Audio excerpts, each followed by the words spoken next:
অতীত থেকে শিক্ষা নিয়ে গঠনমূলক ছাত্র রাজনীতির ধারায় ফিরে আসতে ছাত্রদলের প্রতি আহ্বান জানিয়েছে ইসলামী ছাত্র শিবির। পাশাপাশি ছাত্রদলকে শত্রু মনে করে না বলেও জানিয়েছে এই ছাত্র সংগঠনটি।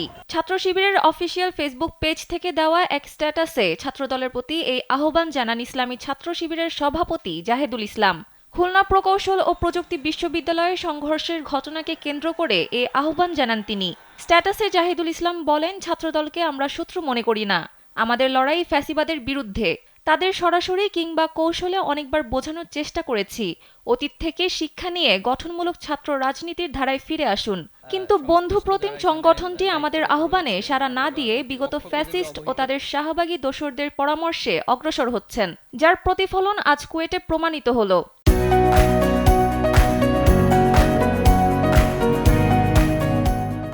তিনি আরও বলেন, বিগত সময়ে আপনাদের যতটুকু ত্যাগ কম হোক বা বেশি হোক তার স্বীকৃতি দিতে আমরা কৃপণতা করি না।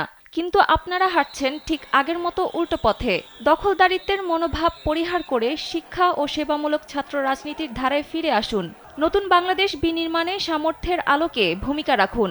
ছাত্রদলের প্রতি অনুরোধ জানিয়ে ছাত্র শিবিরের সভাপতি বলেন, ছাত্র শিবিরের উদারতাকে দুর্বলতা ভাববেন না। ছাত্র শিবির কোনো ব্যক্তি বা দলের পূজা করে না, এক আল্লাহর গোলাম হিসেবে শুধুমাত্র রবের কাছেই মাথা নত করে।